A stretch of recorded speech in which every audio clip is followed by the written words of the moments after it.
This story started about 4 years ago. Our story started 50 years ago. I was 16 and he was 18. I fell and busted my head open.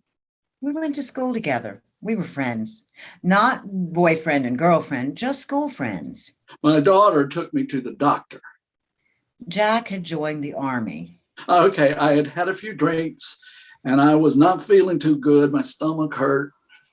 He wanted to go to the beach to talk, so I went with him, something a friend would do before a friend went off to war. My wife showed up at the hospital to see what was going on. We were separated, but she came because she's like that. I think she still cares. I know I do. Everybody knew it wasn't exactly a picnic in Vietnam. Was he worried about going? They did tests. I don't remember it all because I had a few drinks in me. Before we left the beach, Jack asked for a lock of my hair. Looking back on it now, that seems strange. An odd request, but okay with me at the time. Diane was there with me when a doctor came in. The doc said, "Mr. Jones, you have stage 4 liver cancer. I'll give you 4 months." A week later, I received a dozen roses. Jack sent them from California. No one had ever sent me roses. Not my boyfriend, no one. Diane hit the ceiling and lit into that doctor with a few choice words I didn't know she knew, and I've known her since high school. I got a letter from Jack after that telling me how much our friendship meant to him. I wrote him back, thanking him for the roses. I quit high school and joined the Army. In hindsight, that was a dumbass thing to do. I didn't hear back from him after I wrote that I was marrying my high school boyfriend, not until much later. When I joined up, I had an idea that I could be a helicopter mechanic. Pretty soon I found out that was just a fantasy. You're going to NAM, boys, and most of you ain't coming back. I hadn't been there long when I got a letter from Diane. She told me she was getting married. That really pissed me off. I tore up the letter and mailed it back to her. I got married in a fever, like that old song said. Got divorced. What really happened in NAM? We don't talk about it much, but to put it in a nutshell, I guess I got fucked up. I was put in a quads and dusters unit, cannons mounted on trucks. The Kong attacked at night when we were sleeping on too stoned to react. It was a nightmare. My ex-husband was a jackass, and that is enough said about it. His friends were even worse. They let me know they were available to help me out, and I don't mean with mowing the grass.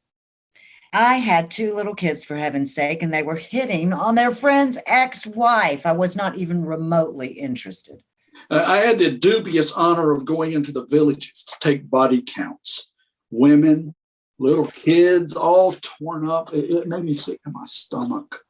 It took a toll on all of us. Nowadays, they call it a fancy name, post-traumatic stress disorder. It fucked up is calling the spade a spade. So, with 2 little kids to support, I went to school and became a dental assistant. Made it out of NAM in one piece with all my arms and legs at least. Lots of guys weren't that lucky. They're all up there on the wall. If you haven't been there, you should go. Be forewarned, you'll probably weep. My life sounds pretty boring and ordinary when I look back. I met Carla in Texas and we got married. Seems like we had a lot in common since that we both loved tequila a lot. Carla enlisted, I re-enlisted. We got assigned to duty in Hawaii and had a high old time. She cheated on me with her commanding officer. Thank you for your service. I didn't cross paths with Jack until years later. Carla and I got divorced, got married again. We drank and fought our way through the next 22 years. Just your typical American family. I was at work minding my own business when it happened. A patient came in. You don't remember me, do you? Should I? We used to be friends in school. Well, I didn't until he told me his name. I mean, I hadn't seen the guy in nearly 25 years. I used to ride by Diane's house on the Harley to see if she was there. One time I saw her outside mowing her grass.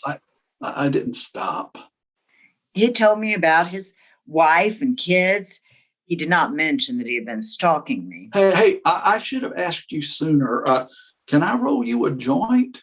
A buddy of mine in California sends me high grade weed. This is much better than the medical grade. About a week later, Jack called. He wanted me to meet him for lunch. I was about to put my foot down. I don't go out with married men. I mean, period. Not my style. I finally got up enough nerve with a little help from my friend Mary Jane to talk to Diane. I went to the place she worked. She didn't remember me at first, but I recognized her. She was still the beautiful person I knew in school, still the girl of my dreams. I still don't know why I said yes to lunch. Just friends, he said. It was an echo of that long ago trip to the beach when he was about to leave for Vietnam. I'd almost forgotten about that. If there was ever a dream job for me, I'd be a chef. Maybe have my own restaurant like Emerald. I went to culinary school in the GI Bill and loved it. I worked as a chef for a while, but the hours in the restaurant industry are lousy. I couldn't do that and referee the family feuds.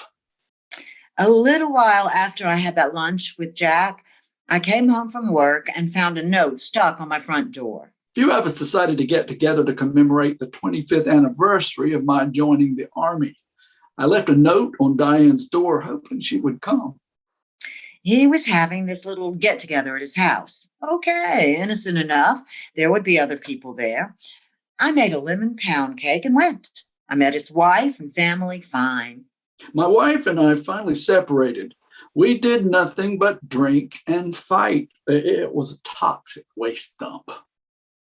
And then Jack showed up at my door one evening and asked me to have dinner with him. Somehow, I still didn't get the drift. I knew what I wanted next. The thought of Diane was eating me alive. If you are separated, you and Carla are still married. So do yourself a favor. Go home and work on your marriage. She refused to go out with me while I was married. Fair enough. Now I know the rules of engagement. A few months later, Jack called. I bit my tongue to hold my temper. Carla and I were divorced. She had the kids. I was unattached. I could court Diane, but I still had to convince her my intentions were sincere. I hadn't really dated anyone seriously since my divorce. I liked my independence too much to give it up. I asked Diane out again. I met him at an Italian restaurant, even though I was still reluctant. It seemed like this was happening to another person, not me. Looking back now, I guess I got a little ahead of myself. We had ordered dinner and were sitting there making small talk when the waiter came over to our table with a dozen red roses. Jack stood up and made a loud proclamation to everyone within hearing, which was everyone in the restaurant.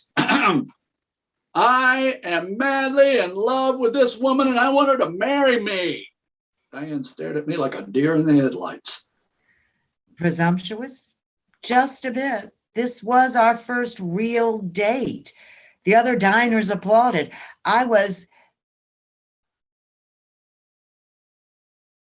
Obviously, that little stunt did not help my cause. What does one say in a situation like that? Well, I am not the type to hurt anyone's feelings, so after I picked my jaw up off the floor, I said, "Thank you." She grew silent for maybe a minute. It really seemed like an hour. All sorts of things ran through my head. Was she going to dump her plate on my head? No, Diane has class, and that's why I picked her. I do remember the spaghetti was. That wasn't the end of it by any means. I kept trying. He kept trying. Pestering, I believe, is a good word for it. Hey, Diane, let's go for a ride. Only if we go in your truck, no motorcycle, and no joints.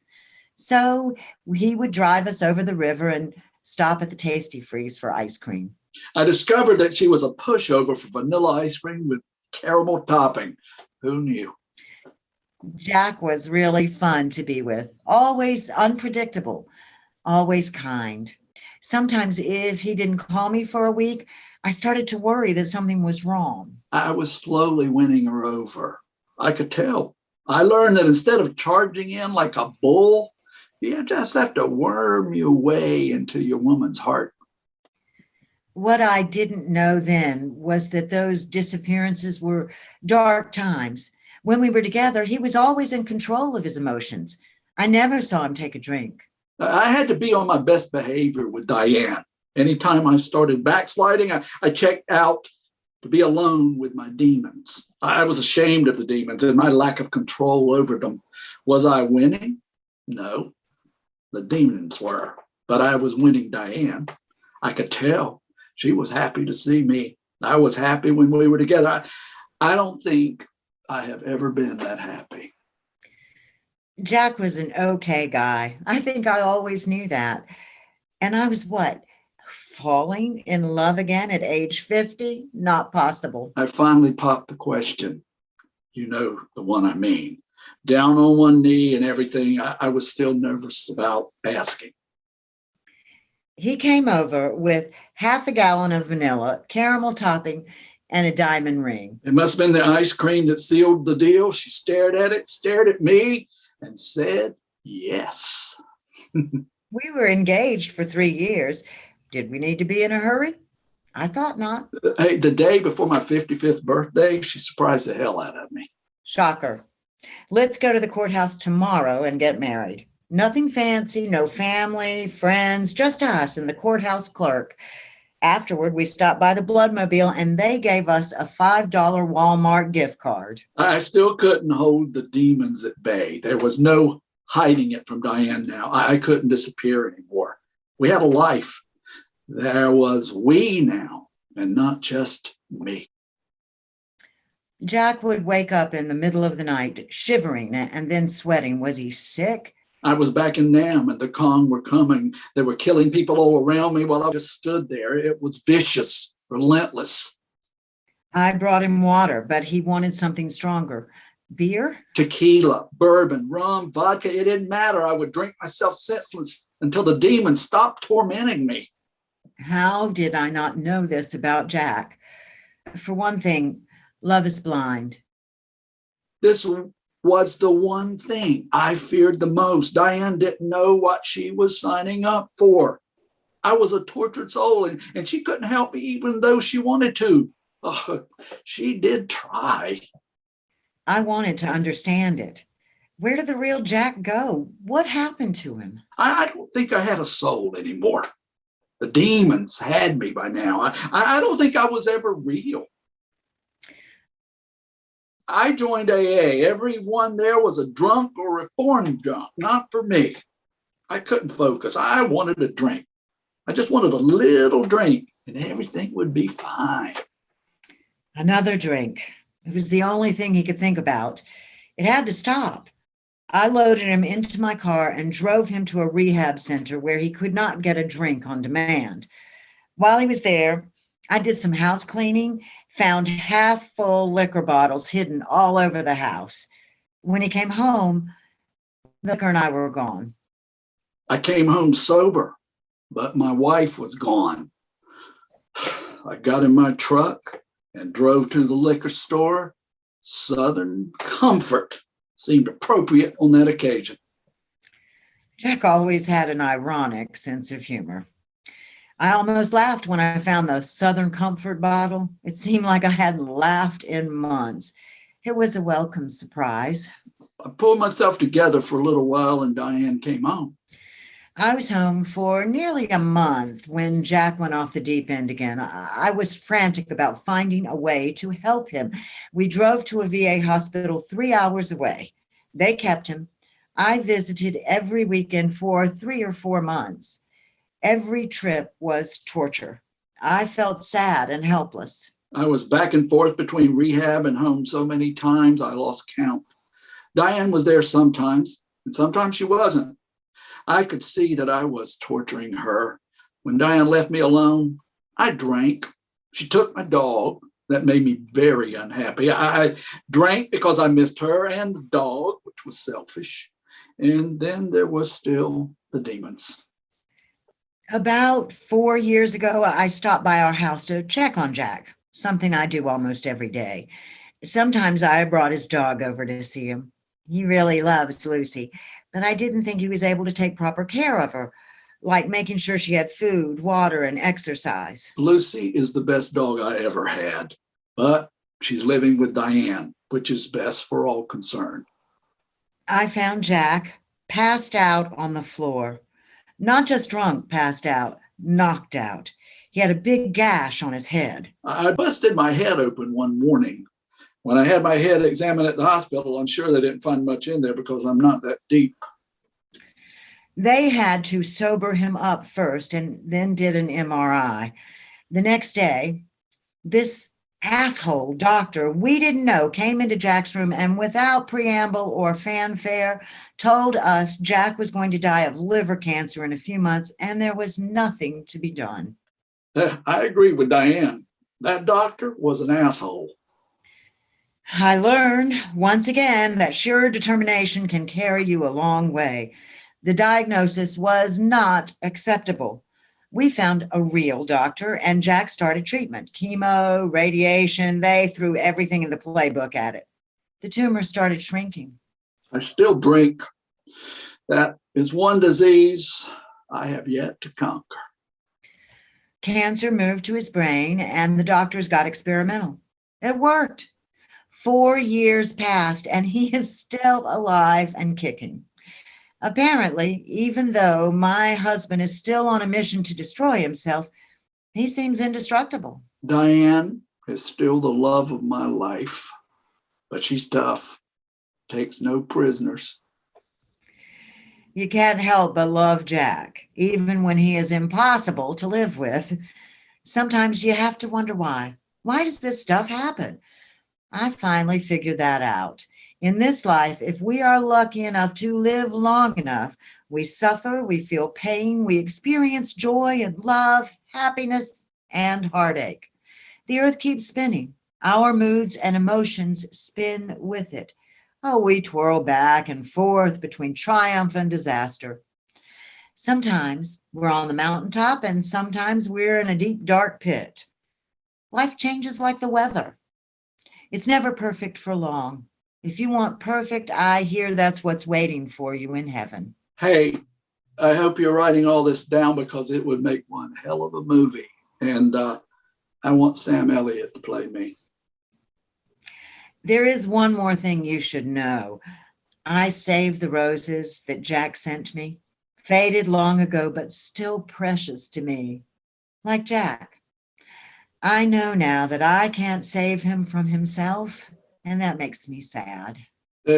I'm a pretty sentimental guy. When push comes to shove, so let me show you something. Here it is. See, I saved her hair. I don't know that we will ever have a sitting by the campfire singing Kumbaya moment. Maybe there is no happy ending, and maybe that's not important in the grand scheme of things. Maybe it's the little things we remember that matter, like that unforgettable visit Jack and I made to Dachau, where you could sense the inescapable, haunting presence and sorrow of so many tormented souls. That mattered. Oh, and those small, loving gestures that mattered. A proposal over vanilla ice cream with caramel topping, a bouquet of red roses from a soldier heading off to war, and yes, even the lock of a young girl's hair that the man who loved her kept in his wallet for 50 years.